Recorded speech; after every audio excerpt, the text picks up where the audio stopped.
টি-20তে 4 ধাপ এগিয়ে থাকা নিউজিল্যান্ডকে ঘরের মাঠে রুখে দেয়ার সিরিজ, আর সেই লড়াইয়ের পুরস্কারই মিলল আইসিসির র্যাঙ্কিংয়ে। টাইগারদের ব্যাট ও বল দুই বিভাগেই এবার হাসি ফুটিয়েছে আইসিসির সবশেষ র্যাঙ্কিং আপডেট। টি-20 সিরিজ 1-1 সমতায় শেষ হলেও পারফরম্যান্সের বিচারে এগিয়েই ছিল বাংলাদেশ।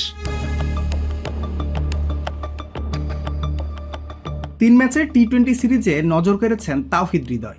2 ইনিংসে 84 রান করে হয়েছেন সিরিজ সেরা। সেই পারফরম্যান্সেই এবার র্যাঙ্কিংয়ে 2 ধাপ এগিয়ে এখন 37 নম্বরে তিনি। একই সঙ্গে অধিনায়ক লিটন দাসও 2 ম্যাচেই খেলেছিলেন গুরুত্বপূর্ণ ইনিংস। ফলে টি-20 র্যাঙ্কিংয়ে 1 ধাপ এগিয়ে এখন 52 নম্বরে এই টাইগার কাপ্তান। বাংলাদেশের বোলিং ইউনিটেও ছিল উন্নতির ছাপ। দুর্দান্ত পারফরম্যান্সে মোস্ট ভ্যালুয়েবল ক্রিকেটারের খেতাব জিতেছেন পেসার শরীফুল ইসলাম। আইসিসি টি-20 র্যাঙ্কিংয়েও এবার 9 ধাপ লাফিয়ে 54 নম্বরে তিনি, যা শরীফুলের ক্যারিয়ারের অন্যতম বড় অর্জন।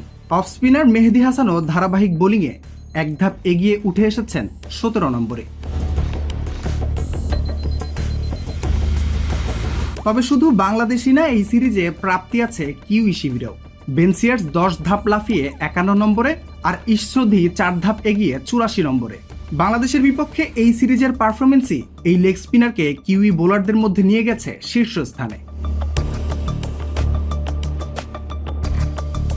সিরিজ ড্র হলেও র্যাঙ্কিংয়ে নিজেদের অবস্থান আরও শক্ত করেছে টাইগাররা।